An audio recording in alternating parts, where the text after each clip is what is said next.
인간의 역사는요, 전쟁의 역사라고 할 만큼 그동안 수많은 전쟁들이 인류의 역사 가운데 함께 했었습니다.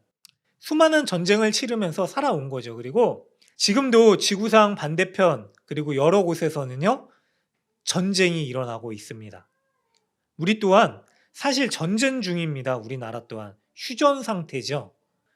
이 전쟁은요, 끊임없이 인류를 위협했습니다. 수많은 인명과 소중한 성취들을 빼앗아 갑니다. 어떻게 보면 참담한 사건입니다. 그런데 지금도 우리 가운데는 이 아픔과 이 고통이 그치지 않고 있습니다. 그러면은 이렇게 위협적인 전쟁이 우리의 실제적인 삶에도 일어나고 있는데요. 이 전쟁이 일어나고 있는 이 세상에서 우리는 어떻게 살아가야 될까요? 오늘 말씀을 통해서요, 하나님께서 우리에게 제시해 주시는 그 은혜의 길을 발견할 수 있는 우리 모두가 되시길 간절히 소망합니다. 오늘 본문은요, 전쟁에 대한 법칙을 다루는 내용입니다. 이스라엘 백성들이 지리적으로 전쟁에 끊임없이 노출된 땅이었었습니다. 한쪽은 지중해가 쫙 이어지고 있고요. 다른 한쪽은 산맥이 이어지고 있습니다. 그런데 문제는 남쪽에 있는 애굽, 강한 애굽은 끊임없이 위로 올라가려고 했었던 시도를 했고요. 그리고 북쪽에 있는 제국들 끊임없이 남쪽으로 내려오려고 했었습니다. 그러다 보니까 그들의 이 통로가 되는 지역이 바로 이스라엘 지역이었었습니다. 그래서 이스라엘 지역은요, 끊임없이 분쟁과 전쟁이 그치지 않았었습니다. 침략도 많았었습니다. 어떻게 보면 우리나라와 같은 나라였었죠. 그리고 가나안 땅이라고 하는 약속의 땅도 그냥 주어진 게 아니라요, 이스라엘 백성들이 그 약속의 땅에 들어가서 전쟁을 통해서 그 땅을 확보해야 되는 상황이었었습니다. 한마디로 전쟁과 같은 삶을 그들은 그칠 수, 또 쉴 수 없는 민족이었었습니다. 그런데 오늘 본문을 보니까요, 너희들이 나가서 적군과 싸우려 할 때 말과 병거와 백성이 너보다 많음을 볼지라도 그들을 두려워하지 말라라고 말씀을 하세요. 자, 이스라엘 백성들이 들어갈 가나안 땅은 문명이 있는 땅이었었습니다. 가나안 땅이 이미 철기 시대였었어요. 이 학자들은 이스라엘 백성들이 아마 청동기 후기를 겪었을 거라고 얘기를 합니다. 그리고 오랜 시간 동안의 광야 생활을 했기 때문에, 그렇죠, 그들에게는 농경 시대나 정착된 이 철기 문명이 없었습니다. 그런데 가나안 땅에는 문명이 있었고요, 철로 만든 무기들이 존재했습니다.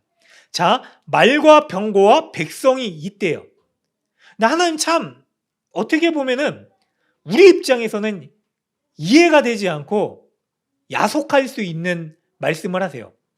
자, 하나님이 함께 하시는 약속을 주세요. 전쟁을 치를 때 사람 입장에서, 우리의 입장에서 하나님께서 주실 수 있는 가장 큰 은혜가 무엇일까요? 전쟁을 이기게 하시는 거예요. 그리고 아예 전쟁을 치르지 않게 하시는 것. 우리는 우리의 생각에서, 우리의 입장에서 가장 편리한 게 무엇인가를 생각하게 됩니다. 하나님께서 이스라엘 백성들에게 뭐라고 얘기하시냐면, 약속의 백성으로 삼아주시고 그의 소유된 하나님의 백성으로, 민족으로 삼아주셨잖아요. 그런데 이스라엘 백성들이 이제 전쟁과 같은 상황을 앞두게 될 것인데, 하나님이 이렇게 하셨으면 좋잖아요. 너희들 걱정하지 말아라. 내가 먼저 가서 그들을 싹 정리해 줄게. 아니면은 내가 전쟁이 없도록 너희들을 보호해 줄게 라고 하시는 말씀을 주셨으면 더 좋았을 텐데, 그런데 뭐라고 말씀을 하시냐면, 가면은 너희들이 보게 될 것이다. 뭘 본다고요? 강한 적군, 대군을 보게 될 것이다. 말과 병거, 병거는 지금으로 따지면 뭐 전차 같은 거예요. 그리고 백성들이 힘이 많은 것을 보게 될 것이래요. 군사력이죠. 그들의 군대가 굉장히 강한 것을 너희들이 보게 될 것이다를 말씀하세요. 여러분, 이들의 입장에서 어떤 마음이 들까요? 낙담할 수 있는 마음이 들 수 있죠. 자, 상대적으로 봤을 때 저들은 강력해요. 힘과 군대가 있어요. 그런데 이스라엘 백성들은 어떻게 살았냐면 끊임없이 광야 생활 가운데 지친 상태로 아마 가나안 땅을 목전에 두었을 텐데 그들이 보게 되는 건 비교할 수 없을 정도의 강함이 보여지는 거예요. 그런데 이게 이들에게 있어서는 낙담이 될 수 있는데 한 가지를 더 하나님께서 말씀을 하십니다. 그들을 두려워하지 말라. 애굽 땅에서 너를 인도하여 내신 내 하나님 여호와께서 너와 함께 하시느니라 라고 말씀을 하세요. 누가 함께 하신다고요? 하나님께서. 이게 왜 이스라엘 백성들에게 위로와 두려움을 물리칠 수 있는 힘이 될 수 있을까요? 당시에 가장 강한 제국이 어디였죠? 애굽이에요. 이집트. 남쪽에 이 패권을 쥐고 있고 끊임없이 위로 올라가려고 했었던 애굽. 그런데 그 애굽을 어떻게 하셨죠? 하나님께서 물리치셨어요. 이스라엘 백성들은 그 역사적인 현장을 경험한 사람이었습니다. 세상에서 가장 강한 군대를 물리치신, 이 제국을 물리치신 여호와 하나님이 우리와 함께 하시다라고 하는 사실. 여러분, 이게 얼마나 큰 은혜입니까? 그 하나님이 지금 예배를 드리시는 우리 모두와도 함께 하시는 분이신 줄 믿으시길 바랍니다. 하나님 함께 하십니다. 여러분, 그래서요, 또 다른 전쟁과 같은 상황이 우리 가운데 연출되더라도요, 우리는 좌절하거나 낙심하지 않을 수 있습니다. 그래서 무엇을 하냐면은 다른 전쟁과 다른 것을 말씀을 하세요. 자, 전쟁을 하게 되면 보통 가장 먼저 하는 일들이 뭐죠? 군대를 소집해요. 지도자들을 세우고 사람들을 소집하는 일을 하는데 2절을 보니까 전쟁에 앞서서 너희가 싸울 곳에 가까이 가면 가장 먼저 할 것이 뭐냐면 누구를 부르라고요? 제사장을 부르래요. 자, 왕이나 군대 지도자를 세워서 사람들을 소집하는 게 아니라 이스라엘 백성들 앞에 누구를 세우냐면 제사장을 세우래요. 제사장은 누구죠? 한마디로 하나님과 백성들 사이에서 중재자 역할을 하는 사람이에요. 제사장은 종교의 예식들을 수행하는 자들이었습니다. 하나님 앞에 대표해서 나아가는 자들. 자, 그 자들이 뭐라고 얘기를 하냐면 하나님의 뜻을 전합니다. 오늘 여러분들이 대적과 싸우려고 나왔으니 겁내지 마십시오. 자, 또 뭐라 그러죠? 두려워하지 마십시오. 떨지 마십시오. 놀라지 마십시오. 여러분, 이 4번이나 강조를 하는 게 뭐냐면 저렇게 강한 그들과 싸울 것입니다. 그러나 뭐라고 얘기하면 겁내지 말고 두려워하지 말고 떨지 말고 놀라지 마십시오라고 얘기를 합니다. 왜 겁내지 말까요? 4절에 보니까 너희 하나님 여호와는 너희와 함께 행하시며 너희를 위하여 너희 적군과 싸우시고 구원하실 것이라 할 것이며 라고 말씀을 하십니다. 누가 함께 하시냐면 여호와 하나님께서 함께 하실 것이다. 여러분, 우리의 삶 가운데도요, 눈앞에 보이는 두려움이 있습니다. 그 눈앞에 보이는 두려움들이요, 피부에 와닿는 이 현실이요, 우리를 삼키려고 할 때가 있습니다. 도대체 하나님이 계시는 건가라고 하는 마음 때문에 하나님을 포기하고 싶은 마음이 들 때도 있습니다. 그러니까 여러분, 눈에 보이지 않아도요, 이 상황이 끝나지 않아도요, 하나님은 그 가운데 우리와 함께하고 계세요. 임마누엘 하나님, 그분이 우리를 구원하여 주실 것입니다. 그래서 다른 전쟁과 다르게 하나님께서 어떤 것을 요구하시는지 아세요? 사람을 돌려보내는 일들을 합니다. 자, 당시의 전쟁은요, 대부분 숫자가 전투력이었어요. 맞죠? 사람이 힘이었습니다. 자, 이스라엘 백성들에게는 변변한 무기도 없었어요. 그렇다면 사람이라도 많이 모아서 전쟁에 나가야 되잖아요. 그런데 하나님 뭐라고 말씀을 하시냐면 사람들을 돌려보내는 일을 하세요.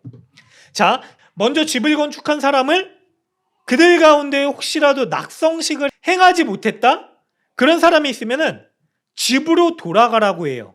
왜냐하면 그가 전쟁 가운데 죽으면은 다른 사람이 낙성식을 행할까노라. 그러니까 낙성식은 그 집에 들어가서 산 것을 의미해요. 살아본 것. 그래서 이걸 뭘로 의미하냐면 새 집을 짓고 들어가서 누려보지 못한 사람들을 의미합니다. 그러면 남아있는 가족은 어떻게 될까요? 다른 사람들이 들어와서 살 수도 있는 일이 벌어질 수 있습니다. 한마디로 자기의 가장 큰 기쁨 가운데 하나를 빼앗기게 될 수도 있는 것을 우려해서 하나님께서 그런 사람들이 있다면 돌려보내라.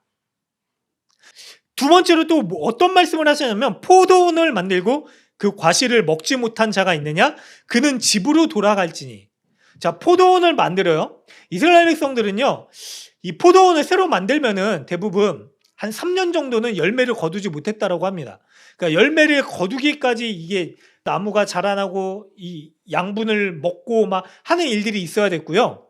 그리고 네 번째 해에는 이 처음 거둔 이 수확의 열매를 어떻게 해야 되냐면 하나님께 드렸어야 됐어요.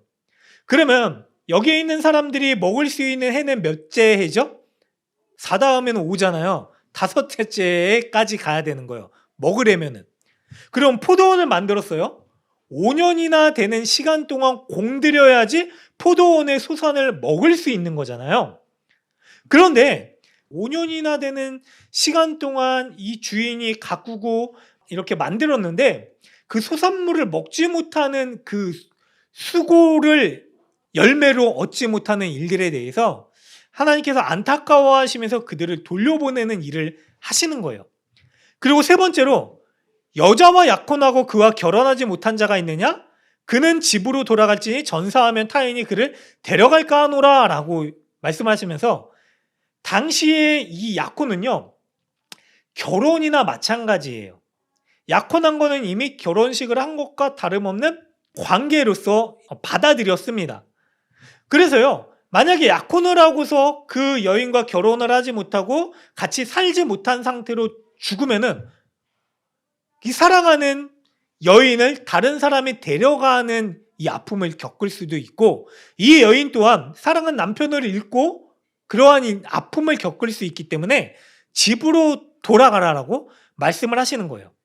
자, 여기까지 세 가지를 말씀드렸습니다. 그런데 이 말씀이 어떤 문맥에서 주어진 거라고 말씀드렸죠? 지금 뭐 얘기하고 있었죠? 전쟁이에요, 전쟁. 전쟁을 얘기하시는데 당시에 뭐 상식적으로 생각을 해보면은 전쟁할 때에는 잠시 집을 비워두더라도 하는 일을 멈추고 군대를 소집해야 되는 게 세상의 전쟁의 이치잖아요. 그런데 하나님의 법은 무엇이냐면요, 마음이 나뉘어 있는 자, 이 전쟁 때문에 다른 것을 심하게 포기하거나 낙심하게 될 것에 대해서 우려하셔서요, 그들이 가장 소중하게 여기고 있는 것들을 누릴 수 있는 은혜를 허락하시고, 이 말은 뭐냐면 이 전쟁은 누가 치르는 것이냐면 하나님께서 치르겠다라고 하시는 말씀을 보여주신 거예요. 다른 민족들은 전쟁을 치르기 위해서요, 새를 규합해요. 사람이고 힘이고 군사력이었었습니다. 그래서 그런 상황 가운데서 너희들 삶 가운데 너희들이 가장 바랬었던 그 소원들, 마음이 있느냐? 가서 그것을 누려라. 소집하는 게 아니라 돌려보내는 일을 하세요. 그러면 전쟁은 누가 하느냐? 바로 여호와 하나님, 내가 하겠다라고 말씀을 하시는 거예요.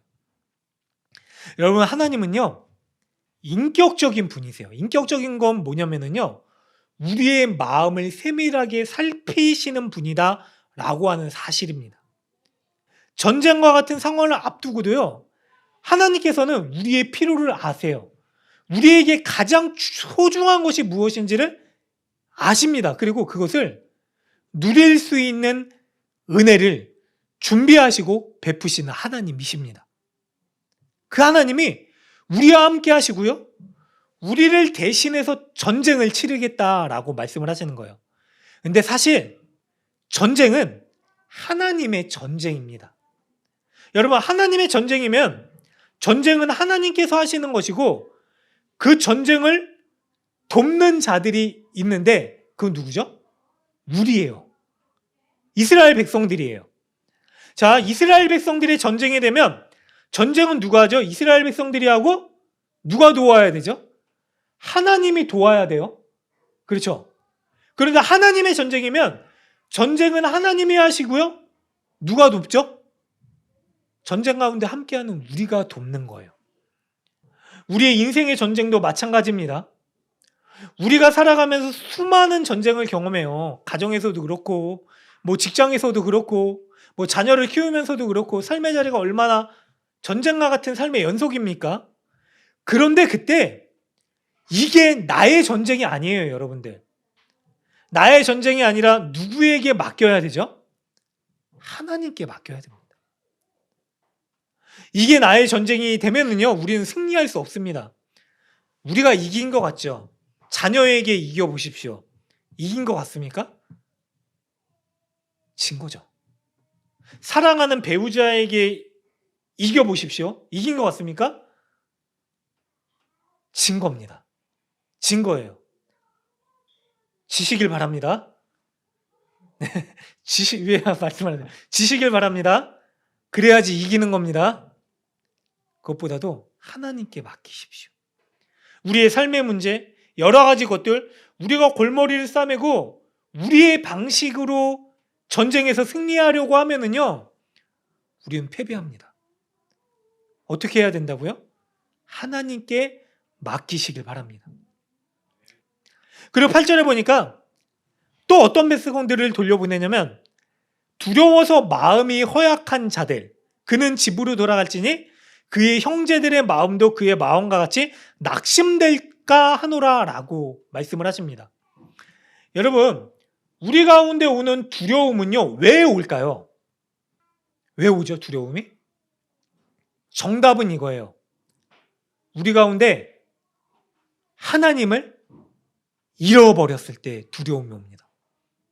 여러분, 하나님 얼마나 크신 분입니까? 모든 것을 품고 계시는 하나님을, 여러분, 우리는 이 작은 세상 가운데 살면서 마치 개미처럼 우리의 근시안적인 것만 보고 살아가는 거예요. 그런데 멀리 봐야 돼요. 멀리. 여러분, 하나님의 그 크신 놀라우신 역사를 우리가 봐야 됩니다. 그럴 때 두렵지 않을 수 있어요. 하나님의 시선으로 세상을 바라보면은요, 여러분, 그분의 능력으로 이 세상의 여러 가지 것들을 바라보면은 그게 두려움이 오겠습니까? 우리의 눈으로 보는 이 작은 것들이 우리에겐 두려움이 될 수 있지만 하나님께는 두려움이 아닙니다. 그렇기 때문에요, 두려워하는 자들, 그들을 돌려보내라고 말씀을 하세요. 두려워하는 자들의 특징이 있습니다. 두려움은요, 전염성이 있습니다. 두려움이 두려움을 낳습니다. 전염성이 있어요. 특히 전쟁을 앞두고 있는 이 군인에게 있어서 가장 중요한 게 뭐라고 그러죠? 사기라 그러잖아요. 사기.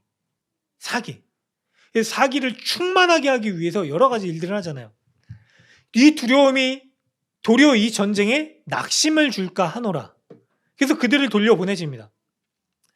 여러 가지 이유로요, 하나님께서는요, 하나님의 전쟁에 참여하는 자들을 제한시킵니다.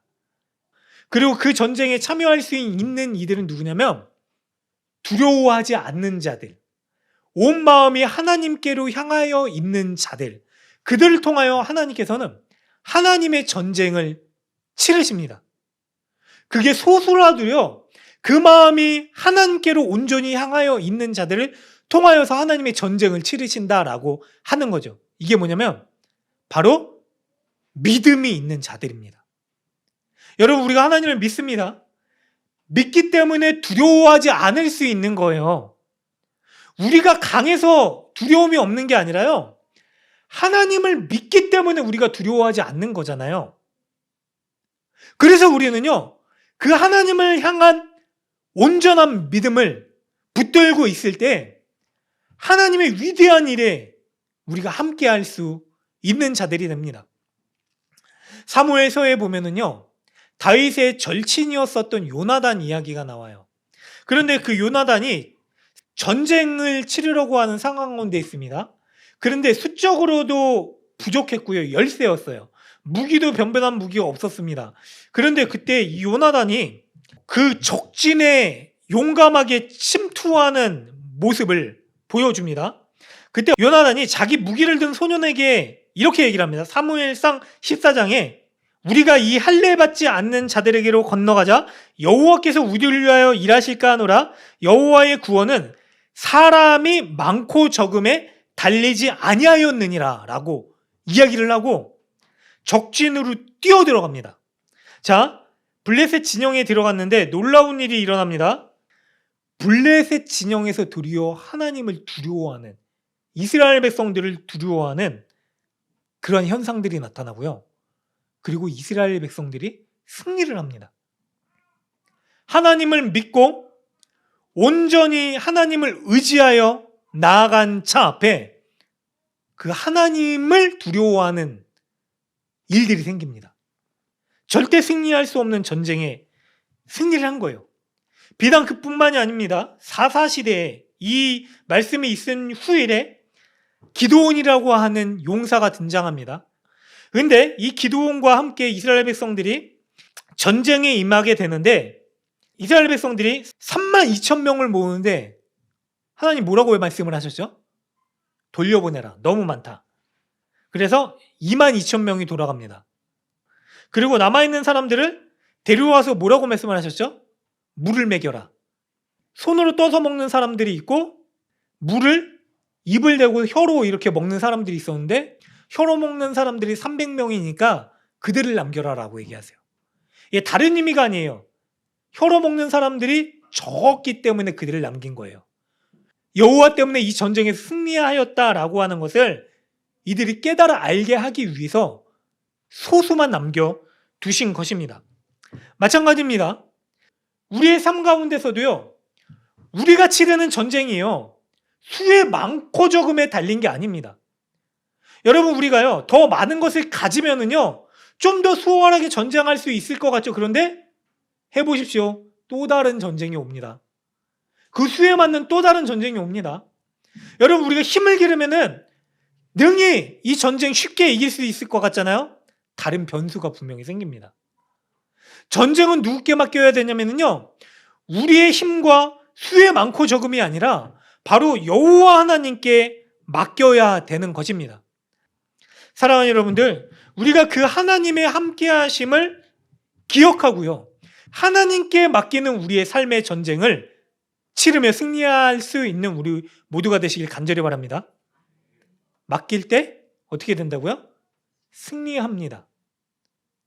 내가 하면 패배합니다. 간단해요. 근데 그걸 못해요.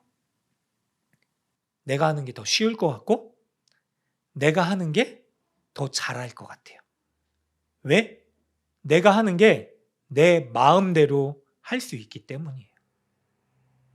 여러분, 내 마음대로 하는 전쟁이 아니라 하나님께서 하나님 마음껏 할 수 있는 전쟁을 할 수 있으시길 바랍니다. 어쨌든 현실적으로요, 말도 안 되는 일들을 명령하십니다. 그리고 하나님은 믿음으로 사는 이 소수의 사람들을 데리고 하나님의 전쟁을 치르십니다. 하나님이 다 하실 것이다 라고 하는 선포였습니다. 그리고 이 전쟁이 치러지게 될 때 구체적으로 해야 될 일을 명령하십니다.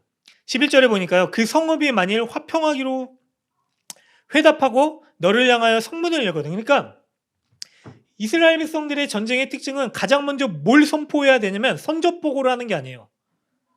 화평을 선언해야 됩니다. 당시 전쟁은 그렇잖아요. 기습전쟁도 있었을 거고 여러 가지 전략이 있었을 거예요. 근데 그게 아니라 하나님의 전쟁은 가장 먼저 무엇을 해야 되냐면 화평을 선언해야 됩니다. 그런데 화평을 선언하지 않았을 때 그러면 어떻게 해야 되는가?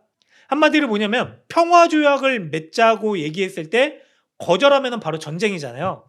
그럼 어떻게 하냐면 하나님께서 12절을 보니까 만일 너와 화평하기를 거부하고 너를 대적하여 싸우려 하거든 너는 그 성읍을 에워싸고 그리고 남자들을 제거하고 그러나 14절에 보니까 너는 오직 여자들과 유아들과 가축들과 성읍 가운데 있는 것들을 너희들을 위해서 남겨두고 살아라라고 하시는 말씀을 하세요.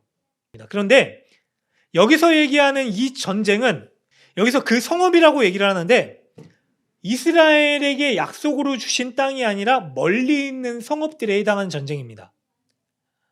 그러면 가까이 있는 성읍들, 이스라엘 백성들에게 약속을 주신 땅은 어떤 전쟁을 치러야 되냐면 16절에 오직 내 하나님 여호와께서 내게 기업으로 주시는 이 민족들의 성읍에서는 호흡 있는 자를 하나도 살리지 말지니라고 말씀을 하세요. 좀 이해 안 되지 않으세요? 자, 그 앞에서는요, 하나님이 우리를 배려해 주시고 인격적으로 우리의 작은 것까지도 세심하게 배려해 주시는 하나님이세요. 그런데 갑자기 하나님께서 변하신 걸까요? 자, 너희들이 기업으로 주시는 이 땅에 들어갔을 때에는 호흡 있는 자를 하나도 살리지 말지라고 얘기하시는데 이게 우리가 예전에 한번 얘기했었던 헤렘이라고 하는 진멸이에요. 진멸은 뭐냐면요, 그 땅에 있는 군인들 뿐만이 아니라 남녀노소 할 것 없이 가축들까지도 다 없애라고 하는 무서운 명령입니다. 그럼 하나님께서 왜 이렇게 말씀을 하실까요? 자, 왜 이렇게 무서운 말씀을 하셨는가? 당시 이스라엘 백성들이 치르게 될 전쟁은요, 군대의 전쟁뿐만이 아닙니다. 종교적인 전쟁이기도 했습니다. 그리고 문화 전쟁이기도 했습니다. 당시에 흔히 치르는 전쟁은요, 군대가 들어가서 전쟁을 치르고 나서 그들의 문화를 없애요. 동화시키는 전쟁입니다. 자, 그들의 종교와 문화를 없애요.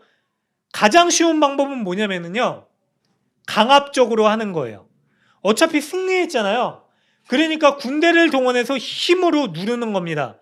너는 이제 이거 하지 마. 이런 문화도 없고 우리 종교와 문화를 따라라고 하는 거예요. 그리고 또 다른 문화, 이 전쟁은 있는데 뭐냐면은 이 사람들의 문화와 종교가 어떨 때 바뀌게 되냐면 강한 부족의 문화를 동경하는 이 사람들의 마음에서 비롯된 변화입니다. 자, 우리보다 상대적으로 강한 힘과 능력을 가지고 있는 제국을 봐요. 그리고 이 사람들이 어떤 마음이 드냐면은 비교해요. 왜 저들은 강한가? 분석해야죠. 그리고 이유를 찾고 벤치마킹 해야죠. 그런 마음 우리 가운데도 있잖아요. 그래서 얻어낸 결론이 뭐냐면 그들이 믿는 신, 종교와 문화가 다르다. 그래서 그 종교와 문화를 가지면은 우리도 저들처럼 강성해질 수 있을 것이다 라고 하는 생각을 가지게 돼요. 그래서 이런 종교와 문화의 전쟁도 그 시대에 같이 있게 됐습니다.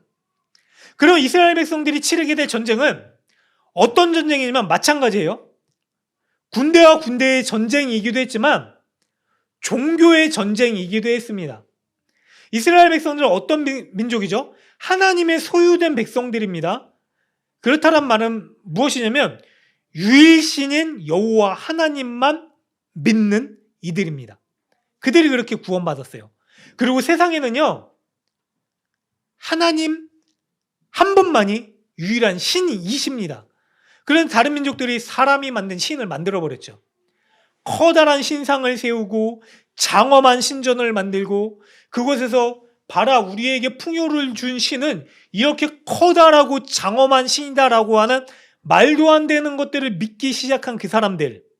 근데 그 문화 가운데 들어가게 했을 때 이스라엘 백성들이 어떻게 될까요?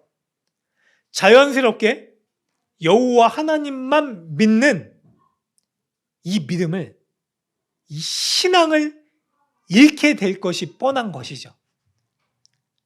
그래서 하나님께서는 18절에 그들이 그 신들에게 행하는 모든 가증한 일을 너희에게 가르쳐 본받게 하여 너희가 너희 하나님 여호와께 범죄할게 하노라 라고 하면서 이 이유 때문에 진멸을 명하세요. 어디서요? 이스라엘 백성들이 들어가서 살게 될 약속의 땅에서는. 이게 첫 번째 이유입니다. 두 번째는 하나님의 심판의 전쟁이기 때문에 이 전쟁이 하나님께서 진멸을 명하신 것이기도 합니다. 17절에 보면은 가나안 7족속 중에 6족속이 나와요. 아모리 족속이 대표적으로 나오는데, 이 아모리 족속은 어떤 족속이냐면 끊임없이 이스라엘 백성들을 괴롭혔었던 족속이에요. 그래서 예전에도 한번 말씀드렸는데, 하나님께서 아브라함에게 뭐라고 말씀을 하셨었냐면은, 너희는 나중에 복을 받게 될 것이고 수가 많아지게 될 것인데, 그러나 나중에 종살이하게 될 것이다. 언제까지냐면은 아모리 족속의 죄가 차기까지 라고 하는 말씀을 하세요. 이 말은 뭐냐면 하나님께서는요, 끊임없이 이 백성들, 이방 민족들에게도요, 하나님이 누구이신지를 보여주셨습니다. 그러면 그들이 보일 수 있는 가장 좋은 반응은 뭘까요? 그들도 하나님을 인정하고 저 강력한 이집트를 물리치신 그 말도 안 되는 여호와 하나님이, 이스라엘 백성들의 하나님이 우리의 하나님이 되셔야 된다라고 하는 그것을 과거부터 계속해서 그들이 알았어야 됐음에도 불구하고 하나님께로 돌이키는 일을 한 게 아니라 도리어 하나님 앞에 가장 가증한 일, 하나님의 백성들을 고통스럽게 하는 일, 하나님의 대적되는 일들을 했습니다. 결국 심판이 임하게 된 거죠. 그래서 심판의 전쟁이기 때문에 하나님께서 진멸, 헤렘을 명령하신 것입니다. 사랑하는 여러분들, 이게 우리에게 주는 교훈이 있습니다. 지금 우리는요, 이 땅을 살아가면서 우리가 치른 전쟁 가운데 가장 극렬하고도 중요한 전쟁을 치르고 있습니다. 그 전쟁은 바로 죄와의 전쟁입니다. 여러분, 죄는요, 우리 가운데 조그만 불씨라도 남겨두게 되면은 곧 활활 타올라서요, 우리를 집어삼킵니다. 죄는요, 우리가 그냥 귀엽거나 에이 이 정도는 이라고 남겨둘 정도로 어떻게 보면 뭐 애완동물? 그냥 우리 집 한국현에 하나님이 거하시는 나라는 이 성전, 하나님이 거하시는 집 한켠에 남겨둘 정도로 우리가 받아들일 것이 아닙니다. 여러분, 타협이 없습니다. 죄와 타협하게 되는 순간 그 죄는 우는 사자처럼 우리를 집어 삼킨다라고 이야기를 하고 있습니다. 남겨보세요. 이 정도야? 더 커집니다. 그래, 이 정도 했는데도 이 정도야. 별일 없네. 뭐 이 정도쯤이야. 타협이 타협을 낳고 타협이 타협을 낳고 결국은 그 죄가 우리를 집어 삼킵니다. 그래서 하나님께서는요, 죄라는 전쟁을 치름에 있어서 우리에게 무엇을 말씀하시냐면 죄와는 절대 타협하지 말고 진멸을 명하십니다. 이 전쟁은요, 우리 가운데 너무나 끊임없이 고통스럽게 찾아오는 전쟁입니다. 그러나 여러분, 우리가 이 전쟁 가운데 승리할 수 있는 길이 있습니다. 바로 우리를 위해서 지금도 우리와 함께 하시는 임마누엘, 하나님이신 예수 그리스도께서 우리를 위해서 이미 승리하신 전쟁의 승리를 허락해 주셨기 때문입니다. 우리는 우리의 죄 때문에요, 패배하여 죄로 인한 사망의 값을 우리의 생명으로 치러야 되지만은요, 우리가 십자가를 바라보고요, 십자가에서 부활하신 예수를 바라볼 때 우리는 죄의 전쟁에서 승리할 수 있게 되는 겁니다. 여러분, 우리가 죄와 전쟁하게 될 때요, 영적 전쟁하게 될 때 계속해서 그 죄에 몰두하게 되면 어떻게 되는지 아세요? 결국 죄에 더 함몰돼요. 아, 내가 저거 끊어야 되는데, 아, 저거 하지 말아야 되는데, 저거 저 죄 생각하는 게 온통 죄면 어떻게 되는지 아세요? 결국 죄에 넘어지게 돼 있어요. 그런데 이때 우리가 어떻게 해야 된다고요? 예수를 바라보십시오. 예수를 바라보고요, 예수로 채우고요, 예수의 복음의 능력으로 나를 채우고 살아가려고 할 때 우리는 전쟁에 승리할 수 있게 됩니다. 되는 것입니다. 하나님께서는요, 또 다른 말씀을 또 주십니다. 생명은 남겨두어라 라고 하는 의미로요, 나무를 찍지 말라고 얘기하세요. 당시 이방민족들이 치르는 전쟁들은요, 완전히 진멸해서 초토화시키는 거예요. 완전히 나무 뿌리도 싹 뽑아버릴 정도로, 풀도 다니지 않을 정도로 군대를 동원시켜서 휩쓸어 버립니다. 그런데 하나님께서 그러나 너희들이 수목을 남겨두는데, 뭐 수목이 사람보다 중요해서가 아니라 앞으로 그 땅 가운데 살아가게 될 때에 과실수는 남겨둬라. 그게 너희를 위한 것이고 그 땅 가운데 살아가게 될 너희의 후손과 사람들을 위한 것이다 라고 하는 말씀을 주시면서요, 하나님의 전쟁을 어떻게 치러야 되는지를 말씀해 주십니다. 사랑하는 여러분들, 우리의 인생과 같은 전쟁이에요. 오늘 하나님께서 우리에게 주셨던 말씀과 같은 동일한 은혜가 있으시길 간절히 소망합니다. 내가 하면 패배합니다. 우리의 전쟁이 아니라요, 여호와께 내어 맡기고 여호와 하나님의 전쟁 가운데 믿음의 군사로서 참여하여 영광된 승리를 경험할 수 있는 우리 모두가 되시길 간절히 바랍니다.